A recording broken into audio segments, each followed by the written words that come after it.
Bienvenidos a este nuevo video. En esta ocasión vamos a ver el análisis y diseño de vigas de concreto armado a fricción. Vamos a adentrarnos en el estado elástico no agrietado. Vamos a comenzar con ese tema. Entonces, como bien dice su nombre, ¿no? Vamos a estar en el estado elástico. Para empezar vamos a ir viendo cómo se comporta el hormigón, ¿no? Cuando uno le aplica esfuerzo, ¿no? Esto lo hemos visto en tecnología del hormigón. Cuando uno hace rotura de probetas, la curva de tensión de formación del hormigón, esta sería la recta de las tensiones y esta de las deformaciones unitarias. Entonces esa curva se comporta más o menos de esta manera, ¿no? Tiene una parte más o menos lineal y luego viene la rotura, ¿no? En donde este valor máximo de acá de tensiones, ¿no? A ese valor máximo sería el FC, ¿no? Que es la máxima tensión o la tensión de rotura, digamos, del hormigón. Entonces, el estado elástico se encuentra más abajo, ¿ya? Fíjense que en el estado elástico se cumple lo que es la ley de Hooke, ¿no? Donde hasta acá más o menos se cumple lo que es la linealidad, ¿no? Que hay una dependencia lineal entre tensión, ¿ya? Y la deformación unitaria, ¿no? En este caso, cuando hablamos del hormigón, esto ocurre más o menos el 45%, ¿no? Hasta el 45% de la resistencia de rotura. Hasta ahí se cumple la linealidad, ¿no? Y esto sería la deformación unitaria, ¿no? Que tiene en ese punto. Entonces, fíjense que eso es lo que nos dice, ¿no? Y fíjense que acá tiene como un ángulo de inclinación. Y con esto podemos calcular lo que es el módulo elástico, ¿no? Módulo elástico del hormigón, que sería la tangente. Sería del FC sobre esto de acá. Esto sería igual, ¿no? Aunque la norma te recomienda que lo calcules con esta expresión de acá, ¿no? Que sería 4700 de la raíz de la resistencia a compresión del hormigón. Entonces eso, ahora vamos a ver qué pasa, cómo es que actúa el elemento cuando uno lo somete a fricción, ¿no? Vamos a suponernos esta viga, ya una viga simplemente apoyada. Obviamente le vamos a meter sus caritas, ¿no? Esta va a estar cargado con algunos elementos, ¿ya? Y fíjense que cuando uno le mete carga, esta viga, ¿no? De una longitud L, ¿ya? Se va a deflectar, digamos, se va a deformar de esta manera, ¿no? Entonces, esta línea que le he dibujado en el medio, que vendría a ser el eje neutro, ¿no? El eje neutro o la línea es la división entre lo que se comprime y lo que se tracciona, ¿ya? El hormigón, ¿no? Tiene una buena resistencia a la compresión, pero una pésima resistencia a la tracción, ¿no? Que es más o menos el 10% de la compresión, digamos. O sea, lo que resiste el hormigón a compresión, su resistencia a tracción es más o menos alrededor de unos 10%, el 10% es muy poco. Entonces, de manera que en esas partes donde el hormigón debe soportar tracción, ¿no? Uno le coloca acero de refuerzo ahí, ¿ya? Es por eso que se llama hormigón armado. O sea, ahí le ponemos el acero y el acero es el que te resiste todo lo que es tracción, ¿no? En este caso, de esa manera funciona, ¿ya? Ahora, como estamos en el estado elástico no agrietado, nosotros debemos hacer que el hormigón, ¿no? O que la viga trabaje, pero sin agrietarse, porque seguramente que como el hormigón tiene una pésima resistencia, ¿no? a la tracción, ¿ya? Justamente en esta parte de acá, esta parte que está traccionada, ¿no? Y esta parte de arriba que está comprimida. Esa parte que está comprimida. En la parte de las tracciones, como el hormigón tiene muy pésima resistencia y actúa de mala manera, ¿no? Cuando se le somete a tracción, prácticamente aparecen grietas, digamos, en esta parte, ¿no?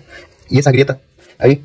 Entonces, si es que no queremos trabajar en ese estado, ¿no? De agrietamiento, para eso se calcula esto de acá, que es el módulo de ruptura, o módulo de rotura, ¿no? Que es FR, digamos, es la tensión en la cual el hormigón empieza a fisurarse o a agrietarse, ¿no? Y esto lo podemos calcular, ¿no? Con esta expresión que es 7.5 por lambda de raíz de F'C, ¿ya? Esa es la expresión, obviamente.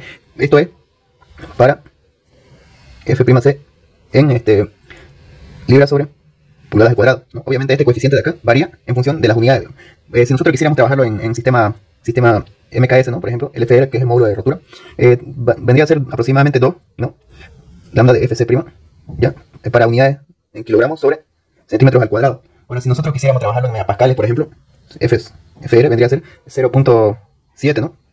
O en la norma creo que está con 0.62 de lambda de Fc. Entonces, eso para megapascales, ¿ya? Y este valor lambda, ¿no? Este valor lambda de acá, estos valores lambda, la norma recomienda que para hormigones normales, ¿no? Hace referencia al peso, ¿no? Para hormigones de peso normal, lambda tenga un valor de 1, ¿ya? Entonces vamos a estar utilizando este valor de lambda. Entonces, como le digo, esta es la tensión, ¿no? El módulo de rotura, ¿no? O es la tensión a la cual el hormigón empieza a fisurarse, ¿no? Entonces, como vamos a estar trabajando en un estado elástico no agrietado, o sea, donde no aparecen fisuras en el hormigón, tenemos que conocer cuál es la tensión, ¿no? Con la cual el hormigón se empieza a fisurar para trabajar por debajo de esa tensión, digamos. Entonces, para empezar, para saber, ¿no? Cómo este es el estado, cómo esta es la tensión a la cual se fisura el hormigón, ¿no? FR, tensión con la que se fisura el hormigón, ¿no? Con la que se fisura el hormigón armado, ¿no? Ese sería el FCR. Entonces ese es nuestro valor límite, ¿no? Si pasamos de esa tensión, obviamente el hormigón ya va a empezar a fisurarse y ya no estaríamos en el estado elástico no agrietado, sino que estaríamos en el estado elástico agrietado, ¿ya? Entonces, para eso nosotros debemos conocer cuál es la tensión del hormigón. Entonces, la tensión, acuérdense que cuando en la tensión a flexión, ¿no? Las tensiones normales a flexión, en la norma le ponen como F igual a M por Y sobre inercia. Entonces, esto es una fórmula, ¿no? Que ya lo hemos visto en mecánica de los materiales, nada más y ni nada menos que esto de acá, el sigma, que es igual a F, ¿ya? Y que obviamente viene a ser igual el momento, ¿ya? Por inercia, ¿no? Sobre inercia. O sea, ¿de dónde sale esta fórmula, no? Podríamos demostrar de dónde sale, ¿ya? Esta fórmula, para demostrarlo, lo vamos a demostrar acá. Sale de lo siguiente, ¿no? Por ejemplo, vamos a modelar vamos a poner de ejemplo una viga simplemente apoyada. Ya, esta sería la viga.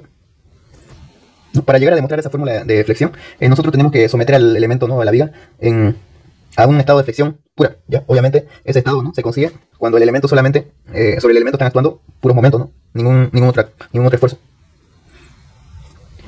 Entonces, para eso vamos a hacer el análisis, ¿no? De un elemento diferencial, ¿ya? De una parte diferencial del elemento que sería esto le vamos a llamar diferencial de X, ¿no? Y vamos a analizar toda la altura de la viga. Entonces, acuérdense, ¿no? Que hace rato decíamos que cuando uno lo somete a flexión al elemento, hay una parte comprimida, ¿no? No, hay una parte que se comprime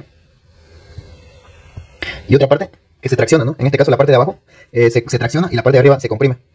Entonces aquí también vamos a dibujar esta parte de acá, que es el eje neutro, ¿no? El eje neutro, esa vendría a ser el eje neutro, ¿no? La división de lo que se comprime y lo que se tracciona el elemento. Entonces, nosotros vamos a demostrar una ecuación que gobierna estas tensiones normales, o sea, una ecuación que me va a permitir calcular, ¿no? Las tensiones normales de flexión en cualquier parte o sea, en cualquier parte del elemento, digamos. Para eso vamos a poner de ejemplo, ¿no? Por ejemplo, vamos a analizar este elemento de acá, esta partecita. Esta partecita que va a estar a una altura y, ya, a una distancia y, ¿no? Del eje neutro. Y este vendría a ser el eje neutro, ¿no? Entonces, así está el elemento, digamos. Entonces, fíjense que cuando uno le aplica los momentos, el elemento se va a poner así, ¿no? Se flexiona de esta manera. Ya. Ahora fíjense que esto vendría a ser, no, vendría a ser el eje neutro. Entonces el elemento diferencial ya se comporta de diferente manera. Este vendría a ser el elemento diferencial, ¿no? Ahora, si nosotros lo queremos representar de una mejor manera, este elemento diferencial vendría a ser este. Esa sería la parte de la viga, ¿no? Esta sería la parte de la viga. Este vendría a ser el eje neutro. Ahora la parte esta partecita es lo que vamos a estudiar nosotros. Ya, fíjense que ha habido como este es el diferencial de X, ¿no? Es el pedacito que hemos tomado del elemento. Esto vendría a ser igual, seguiría siendo el de X, porque se supone que esa parte, la línea central, ¿no? Es la división de lo que se comprime y lo que se tracciona en el elemento, digamos. Entonces en esa parte las tensiones son nulas, ya, las tensiones normales son igual a cero y por tanto no hay ninguna deformación ahí. Entonces esa parte del elemento se queda sin deformarse, ¿no? O sea, no se deforma. Entonces, esta parte de acá vendría a ser el radio, ¿ya? Y esta pequeña distancia es a lo que nosotros le pusimos la distancia y, ¿no? Que es la distancia del eje neutro hasta la parte donde vamos a hacer el estudio del elemento. Entonces, si nosotros trazamos una recta, esta recta de acá paralela a la otra recta que tenemos, ¿no? Es paralela a esta. Entonces, fíjense que acá va a haber un ángulo diferencial de θ y acá va a ser el mismo ángulo diferencial de θ, ¿ya? Ahora, con esa recta que nosotros nos trazamos, nos damos cuenta que el diferencial este de X, de acá, ¿no? Este de acá, es el mismo, ¿no? Que este de X. Ahora, si nosotros representamos esa partecita del elemento como un empotrado, ¿no? Vendría a ser esto de acá. Esa parte es el diferencial de X. Y esta parte de acá, esta partecita, ¿no? Esto de acá vendría a ser lo que se deforma, digamos, lo que se alarga, porque toda la parte de abajo se empieza a alargar, ¿no? Se empieza a traccionar y la parte de arriba se va achicando, digamos. Entonces, esta parte vendría a ser un delta L, ¿ya? Que es lo que se alarga. Entonces, esta partecita vendría a ser esto. Y esto es delta L. Ahora, si esto es un delta L, seguramente que el diferencial de X podríamos llamarlo como L, ¿no? Ya, L y el delta L. Entonces, podemos decir que el diferencial de X es igual a L, digamos. Ahora, vamos a enunciar para eso, ¿no? Para hacer una ecuación de compatibilidad de deformaciones, vamos a enunciar lo que es la ecuación esta de la deformación unitaria, que es delta L sobre L, ¿ya? Porque lo que aquí estamos viendo son las de cómo se deforma el elemento, ¿no? Entonces, para eso enunciamos esta ecuación de acá. Y en principio vamos a tener esto de acá. Diferencial de θ va a ser igual a ¿qué? Va a ser igual al diferencial de X, ¿no? Que es esto de acá. Diferencial de X sobre el radio. Y el otro diferencial de θ, el de abajo, va a ser igual a delta L sobre Y, ¿ya? Entonces de aquí vamos a reemplazar esto de acá, esta expresión delta X, ¿no? Diferencial de X igual a L. Entonces con eso vamos a tener que el diferencial de θ va a ser igual a L sobre el radio. Y de ahí vamos a despejar estas dos expresiones de acá, delta L y L, ¿no? Eso es lo que necesitamos. Entonces vamos a despejar. Vamos a tener que el L, ¿no? Va a ser igual a el radio por el diferencial de θ. Y de abajo, que el delta L va a ser igual a Y por el diferencial de θ. Entonces estas dos expresiones, esto de acá y esto, lo reemplazamos acá en la deformación unitaria, donde la deformación unitaria nos queda como ¿no? El delta L, que vendría a ser Y por el diferencial de θ sobre el el radio por el diferencial de tita. Entonces, estas dos expresiones de diferencial de tita y diferencial de tita lo simplificamos. Y vamos a tener y sobre el radio, ¿ya? Entonces, fíjense que llegamos a esta expresión de acá. Que lo que hicimos fue compatibilizar, ¿no? El radio de curvatura con la distancia del baricentro, ¿no? Ahora, vamos a analizar los esfuerzos que actúan sobre el elemento, ¿ya? Entonces, este va a ser el elemento, ¿no? Y esto de aquí vendría a ser el pequeño elemento diferencial que hemos tomado, ¿ya? Y este es el eje neutro, ¿no? Entonces, de ese eje neutro, aquí abajo tomamos una pequeña partecita del elemento para el estudio, ¿ya? Fíjense que como vamos a analizar los esfuerzos que aparecen por este lado de acá, vamos a tener lo que es el momento, ¿no? Hay un momento. Y en esta parte del elemento, acá, como estamos analizando esa pequeña parte, aquí aparece un esfuerzo diferencial de P, ¿ya? Que es igual a sigma por diferencial de área, ¿ya? Y obviamente está a una distancia, esto, de Y. Entonces fíjense que si yo hago el equilibrio estático acá, ¿no? Acá me aparece momento menos que diferencial de P, ¿por qué? Por Y, ¿no? Igual a 0, ¿ya? El momento sería esta fuerza por esta distancia, ¿no? Y ahí se hace el equilibrio estático. Entonces yo despejo de acá, voy a tener lo negativo lo paso al otro lado. Y el diferencial de P es igual a esto de acá. Sigma por Y por el diferencial de área, ¿ya? Eso. Entonces, después, como siguiente paso, lo que tengo que hacer es enunciar, ¿no? La ley de Hooke. ¿Qué me dice la ley de Hooke? La ley de Hooke es esta de acá. La ley de Hooke me dice que la tensión es directamente proporcional a las deformaciones unitarias, ¿no? Por este módulo elástico, ¿ya? Entonces de aquí, fíjense que ya tengo el valor del módulo elástico, de la deformación unitaria, ¿no? Lo reemplazo acá. Entonces, la tensión va a ser igual a E, que es el módulo elástico, por Y sobre el radio. Entonces, esta expresión lo reemplazo acá. Voy a tener E por Y sobre el radio por otro Y, ¿no? Que tenía ahí. Y me queda así. Entonces, voy a sacar afuera del integral todo lo que es constante, ¿no? Que es esto por el radio. Y me queda adentro Y al cuadrado por el diferencial del área. Ahora, del curso de estática, sabemos que esto es un momento de segundo orden. Entonces, el momento de segundo orden es el momento de inercia. Ya, esto de acá, que es igual, por definición no es igual a Y al cuadrado por el diferencial de área. Entonces, podemos reemplazar esto de acá. Momento va a ser igual a E sobre el radio por la inercia. Entonces, fíjense que acá vamos a despejar y vamos a despejar esta expresión que es el radio de curvatura, se llama, ¿ya? Que vendría a ser igual a momento sobre el módulo elástico por la inercia, ¿ya? Ahora, de esta expresión de acá, ¿no? De acá despejamos el radio de curvatura. Entonces vamos a tener que la tensión normal es sobre módulo elástico por Y, ¿ya? Y esto es lo que vamos a reemplazar. Entonces, la tensión normal sobre E por I va a ser igual a momento sobre E por la inercia. Y fíjense que acá ya podemos simplificar estas dos expresiones, ya que es el módulo elástico. Y esto de acá lo pasamos a multiplicar, ¿no? Como está dividiendo. Y esta sería la expresión que está en el libro. Momento por I sobre la inercia. Entonces esta ecuación, con esta ecuación, ¿no? Esta es la ecuación que gobierna las tensiones normales o las tensiones en vigas a fricción, ¿ya? Entonces esta es la ecuación que me presenta la norma que le llama F igual a M por I sobre inercia, ¿no? Esta es la famosa ecuación que es igual a la tensión normal. Entonces, como le dije, primero tenemos que calcular cuál es la tensión con la que se fisura el hormigón, que es FR, ¿no? Que lo podemos calcular con esta expresión de acá. Con esta expresión, con cualquiera de estas expresiones, ¿no? Con esta o con esta, en función de las unidades con las que nosotros estemos trabajando. Ahora, como ya vamos a saber cuál es la tensión a la cual el hormigón se fisura, vamos a tener que calcular la tensión con la que está trabajando el hormigón, ¿ya? O el momento de fisuración. Entonces, ¿cómo calculamos ese momento de fisuración? Entonces, el momento con el que se fisura el hormigón, lo calculamos de esta manera. Entonces, si esta es la tensión con la que se fisura el hormigón, ¿no?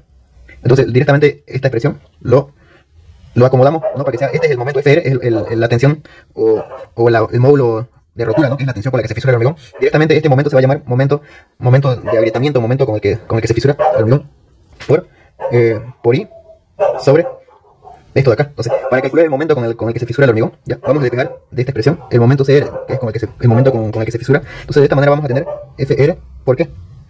Por inercia sobre I. Ya, ahora fíjense que esta expresión de acá, esto de acá, es igual a el módulo resistente.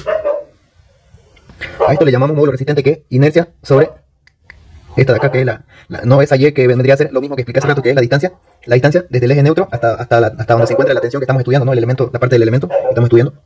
Entonces sería esto.